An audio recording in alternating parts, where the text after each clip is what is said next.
Bienvenidos. En esta oportunidad estaremos abordando el problema de las diferenciales de funciones en varias variables a través de la resolución del ejercicio 7 de la sección 13.4 del cálculo de varias variables de Larson y Edwards. Para ello, pues entonces abordamos el problema y es determine el diferencial total de z igual a e a la x seno de y. Entonces, inicialmente uno se fija que z es una función que depende de x y de y. Por lo tanto, el diferencial va a depender del diferencial de x y el diferencial de y. Y por lo tanto, la expresión que vamos a tener para el diferencial de z va a ser la siguiente. La derivada parcial de z con respecto a x por el diferencial de x más la derivada parcial de z con respecto a y por el diferencial de y. Entonces, calculamos cada una de las derivadas parciales. Zx pues será igual a e a la x por seno de y, en tanto que zy será e a la x es constante y la derivada de seno que es coseno de y por la derivada interna que es 1. Entonces ya lo único que tenemos que hacer es reemplazar para hallar el diferencial en la ecuación que tenemos arriba. Entonces z va a ser igual a la derivada parcial con respecto a z, que era e a la x seno de y por el diferencial de x, más la derivada parcial de z con respecto a y, que era e a la x coseno y por el diferencial de y. Y listo, es el valor del diferencial, o la expresión del diferencial, para decirlo más correctamente.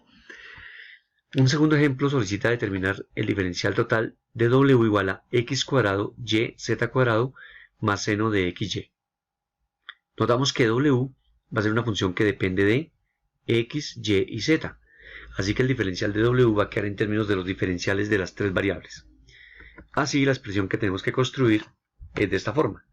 Derivada parcial de w con respecto a x por el diferencial de x, más la derivada parcial de w con respecto a y por el diferencial de y, más la derivada parcial de w con respecto a z por el diferencial de z. Calculamos cada una de las derivadas parciales. Entonces wx va a ser igual a, respecto a x esto sería 2xyz cuadrado. Respecto a x esto sería la derivada de seno que es coseno del ángulo que es xy por la derivada interna con respecto a x que sería y. Y por eso ponemos este y aquí por delante. Ahora derivamos esta misma expresión con respecto a y. Derivada con respecto a y sería x cuadrado z cuadrado, que la derivada de y es 1, más la derivada de seno que es coseno, nuevamente el ángulo que es xy, por la derivada interna con respecto a y. Pero la derivada interna con respecto a y es x. Ponemos x por delante. Y finalmente la derivada de w con respecto a z, que sería 2x cuadrado yz, más, y la derivada de esto que sería una constante respecto a z, que es 0. Y finalmente sustituimos en la expresión de w para obtener lo siguiente. Reemplazamos nuestro wx por el diferencial de x, más wy, que lo tenemos aquí, por el diferencial de y, más el wz, que lo tenemos aquí, 2x cuadrado yz, por el diferencial de z. Como siempre, dejamos una actividad para el visitante. Determinar el diferencial de este par de situaciones. Z igual a x coseno y menos y coseno x, y w igual a 2z cubo y por seno x.